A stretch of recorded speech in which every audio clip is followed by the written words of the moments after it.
Mangaluru commissioner Sudhir Kumar Reddy commissioner ಆದ್ಮೇಲೆ ಮಂಗಳೂರು ಪೊಲೀಸರು drugs ವಿರುದ್ಧ ಸಮರ ಸಾರಿದ್ದಾರೆ.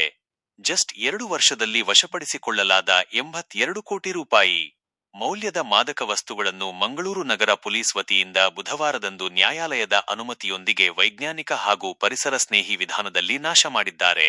2026ನೇ ಸಾಲಿನಲ್ಲಿ ಇದುವರೆಗೆ 87 NDPS ಪ್ರಕರಣಗಳನ್ನು ದಾಖಲಿಸಿ 157 ಪೆಡ್ಲರ್ ಆರೋಪಿಗಳನ್ನು ಬಂಧಿಸಲಾಗಿದೆ. ಈ ಕಾರ್ಯಾಚರಣೆಗಳಲ್ಲಿ 8,18,30,130 ರೂಪಾಯಿ ಮೌಲ್ಯದ 148 ಕೆಜಿ 615 ಗ್ರಾಂ ತೂಕದ ಗಾಂಜಾ, 7 KG 165 gram MDMA, 1 KG 705 gram hydro weed ಗಾಂಜಾ ಸೇರಿದಂತೆ ವಿವಿಧ ಮಾದಕ ವಸ್ತುಗಳನ್ನು ವಶಪಡಿಸಿಕೊಳ್ಳಲಾಗಿತ್ತು.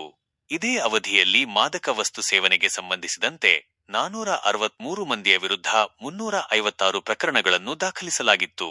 ಮಂಗಳೂರು ನಗರದ ಮುಲ್ಕಿಯ ಕೊಲ್ನಾಡು ಇಂಡಸ್ಟ್ರಿಯಲ್ ಪ್ರದೇಶದಲ್ಲಿರುವ Ramky energy and environment limited ಸಂಸ್ಥೆಯಲ್ಲಿ ನಡೆದ ಈ ಕಾರ್ಯಕ್ರಮದಲ್ಲಿ ಮಂಗಳೂರು ನಗರ ಪೊಲೀಸ್ ವ್ಯಾಪ್ತಿಯ 16 ಪೊಲೀಸ್ ಠಾಣೆಗಳ 59 NDPS ಪ್ರಕರಣಗಳಿಗೆ ಸಂಬಂಧಿಸಿದಂತೆ ವಶಪಡಿಸಿಕೊಂಡಿದ್ದ ಮಾದಕ ವಸ್ತುಗಳನ್ನು ಡ್ರಗ್ ಡಿಸ್ಪೋಸಲ್ ಕಮಿಟಿ ಸಮಕ್ಷಮ ನಾಶಪಡಿಸಲಾಯಿತು. ನಾಶಪಡಿಸಲಾದ ಮಾದಕ ವಸ್ತುಗಳಲ್ಲಿ 450 ಕೆಜಿ ಗಾಂಜಾ, 43 KG 260 gram MDMA, 80 gram charas, 880 gram hydro weed ಗಾಂಜಾ ಹಾಗೂ 1 ಕೆಜಿ 200 ಗ್ರಾಂ ಭಾಂಗ್ ಸೇರಿದ್ದು, ಒಟ್ಟಾರೆ ಸುಮಾರು 82 ಕೋಟಿ ರೂಪಾಯಿ ಮೌಲ್ಯದ ಮಾದಕ ವಸ್ತುಗಳನ್ನು ಸುಟ್ಟು ವಿಲೇವಾರಿ ಮಾಡಲಾಯಿತು.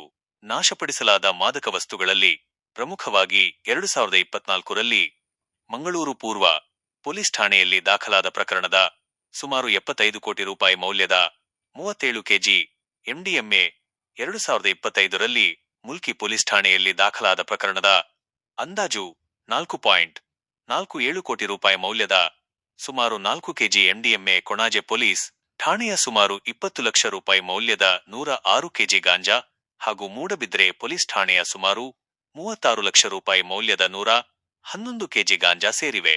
ಸಾರ್ವಜನಿಕರಿಗೆ ಮಾದಕ ವಸ್ತುಗಳಿಗೆ ಸಂಬಂಧಿಸಿದ ಯಾವುದೇ ಮಾಹಿತಿ ದೊರೆತಲ್ಲಿ ತಕ್ಷಣವೇ ಪೊಲೀಸ್ ಇಲಾಖೆಯಿಂದ ಸೃಜನೆ ಮಾಡಲಾಗಿರುವ QR ಕೋಡ್ ಮೂಲಕ ಅಥವಾ ಪೊಲೀಸ್ ಕಂಟ್ರೋಲ್ ರೂಮ್ 112 ಸಂಖ್ಯೆಗೆ ಮಾಹಿತಿ ನೀಡುವಂತೆ ಮಂಗಳೂರು ನಗರ ಪೊಲೀಸ್ ಆಯುಕ್ತರು ಮನವಿ ಮಾಡಿದ್ದಾರೆ. ದೈನಂದಿನ ವಿಡಿಯೋಗಳಿಗಾಗಿ ನಮ್ಮ ನ್ಯೂಸ್ ಕಡಬ ಯೂಟ್ಯೂಬ್ ಚಾನೆಲ್ను ಇಂದೇ ಸಬ್ಸ್ಕ್ರೈಬ್ ಮಾಡಿ.